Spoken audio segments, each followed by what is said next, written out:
Kumar astro TV அன்பர்களுக்கு கனிவான வணக்கங்கள். நான் உங்கள் ஜோதிடர் குமார் பேசுகிறேன்.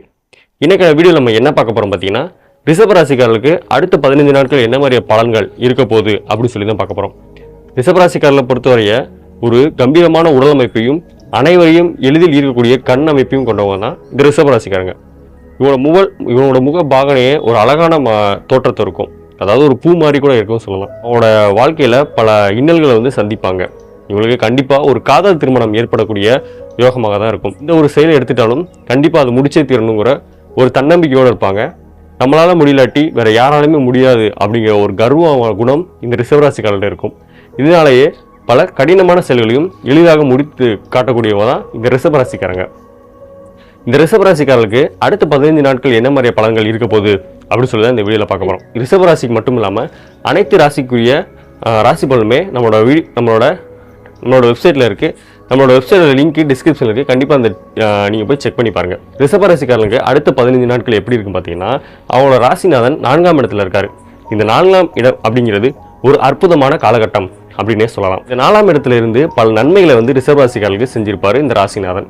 அது மட்டும் இல்லாமல் பணவரவு, திருமணம் இந்த மாதிரியான பல நல்ல விஷயங்களை செஞ்சிருப்பார். அது மட்டும் இல்லாமல் இன்னமும் செய்யவும் இருக்கார். ராசி பகவான் 4ஆம் இடத்துல இருக்கார். 4ஆம் இடங்கிறது ஒரு சிறப்பான காலகட்டம். ரிஷபராசிக்காரர்கள் பல இடத்துல தோல்வி சந்திச்சிருந்தாலும் இந்த ராசிநாதன் 4ஆம் இடத்துக்கு வர்றது ஒரு நல்ல காலகட்டம்னே சொல்லலாம். அது மட்டும் இல்லாமல் திருமணம் ஆகாதவருக்கு திருமண யோகத்தை கொடுக்கக்கூடிய காலகட்டம், திருமங்கல யோகம் அப்படின்னு கூட சொல்லலாம். தொழிலில் நல்ல முன்னேற்றத்தை கொடுப்பாரு. பண வர அதிகரிக்க செய்வார். அது மட்டும் இல்லாமல் பண வரவு எப்படிப்பட்டனா ஒருத்தவங்களுக்கு பணம் இல்லாட்டி அது எப்படினாலும் கொண்டு வந்து கையில் கொடுக்கக்கூடிய காலகட்டம் தான் இந்த காலகட்டம். பொருளாதாரத்தில் நல்ல முன்னேற்றம் இருக்கும். எந்த தொழில் எடுத்தாலும் ஒரு லாபம் கொடுக்கக்கூடிய தொழிலுக்காக இந்த காலகட்டத்தில் இருக்கும். மாணவர்களுக்கும் ஒரு சிறப்பான காலகட்டமாக தான் இந்த 15 நாட்கள் இருக்குது. இந்த 15 நாட்கள் குரு பகவான் 4ஆம் இடத்துல சஞ்சாரம் செய்கிறது ஒரு சிறப்பான காலகட்டம்னே சொல்லலாம். இந்த 15 நாட்களுக்கு அப்புறம் பார்த்தீங்கன்னா குரு பகவான் நீச்சி ஆவார். அப்போ தான் சில பிரச்சனைகள் இல்லாமல் பல பிரச்சனைகளோட கொண்டு வருவார்.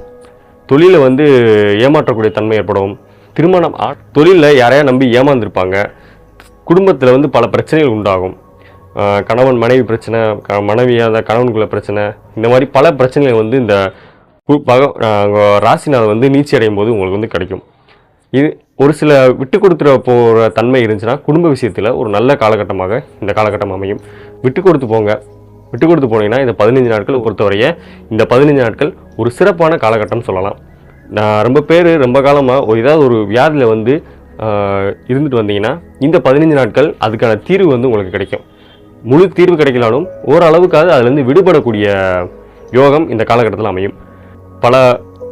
ஆனால் வண்டி வாகனத்தில் செல்லும்போது கொஞ்சம் கவனமாக செல்லும். ஹெல்மெட் இந்த மாதிரி போட்டு செல்வது ஒரு அற்புதமான காலம். யாரை நம்பியும் உங்கள் வண்டியை கொடுக்காதீங்க. நீங்களே ஓட்டுங்க, நீங்களே ட்ரைவ் பண்ணுங்கள். கண்டிப்பாக போங்க. இரவு நேர பயணத்தை தவிர்க்கிறது ரிஷபராசிக்காரருக்கு ஒரு அற்புதமான பயணம் இருக்கும். தூரதேச பயணம், இந்த 15 நாட்களில் தூரதேச பயணம் மேற்கொள்ளக்கூடிய யோகம் இந்த ரிஷபராசிக்காரர்களுக்கு கண்டிப்பாக இருக்குது. இதனால் ஆகாதாயம், பண வரவாக இருக்கலாம், பொருள் வரவாக இருக்கலாம். நீங்கள் தூரதேச பயணம் மேற்கொண்டனால இந்த மாதிரி சில பல நன்மைகள் இந்த ரிஷபராசிக்காரர்களுக்கு அமையும். அது பொருள் மூலியமாக இருக்கலாம், பணம் மூலியமாகவும் இருக்கலாம். கண்டிப்பாக அவங்கள அடையும். ஆகவே ரிஷபராசிக்காரர்களுக்கு திருமணமாக இருக்கட்டும், குடும்பமாக இருக்கட்டும், தொழிலாக இருக்கட்டும், பயணமாக இருக்கட்டும், எல்லாத்துலேயுமே ஒரு ஆதாயம் ஏற்படக்கூடிய காலகட்டமாக தான் இந்த 15 நாட்கள் இருக்குது. ஒரு சில கெட்ட விஷயத்தை மட்டும் தவிர்த்துட்டிங்கன்னா இந்த 15 நாட்கள் ஒரு சிறப்பான காலகட்டமாக ரிஷபராசிக்காரர் அமையும். ரிஷபராசிக்காரர்களுக்கு என்னோட வாழ்த்துக்கள். இந்த வீடியோ பதிவு பிடிச்சிருந்தா எங்கள் சேனலை சப்ஸ்கிரைப் பண்ண மறந்துடாங்க. தேங்க்ஸ் ஃபார் வாட்சிங்.